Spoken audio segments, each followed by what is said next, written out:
En partenariat avec l'ensemble des acteurs qui œuvrent pour la protection de l'environnement, le Conseil départemental, l'État et l'Agence française de la biodiversité annoncent l'installation d'une agence régionale de la biodiversité. Celle-ci permettra de structurer les actions pour une efficacité immédiate.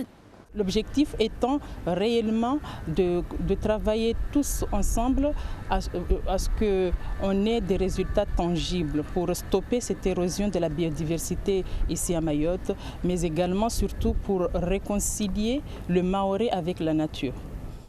Les missions de cette structure seront nombreuses: préservation de la biodiversité, appui scientifique et soutien aux filières de la forêt et de la mer, indispensables pour les associations qui agissent pour la préservation de la nature.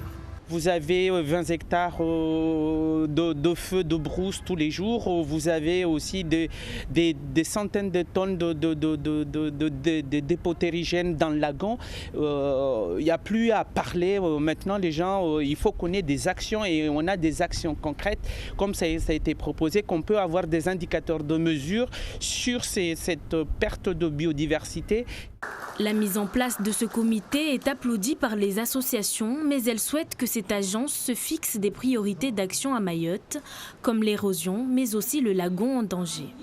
Le lagon est soumis à des menaces assez fortes qui concernent d'une part les déchets, les pollutions liquides, les pollutions terrigènes, c'est-à-dire les apports de sédiments qui résultent de l'érosion des sols.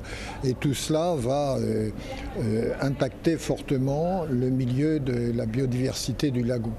Et donc, c'est dans ces directions-là qu'il faudrait, à notre sens, protéger et faire en sorte que l'Agence régionale de biodiversité ait ces axes-là comme axes majeurs.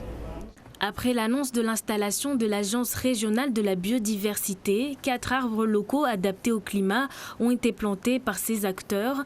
C'est le symbole de la signature de leur convention de partenariat, mais aussi de la protection de la biodiversité mahoraise.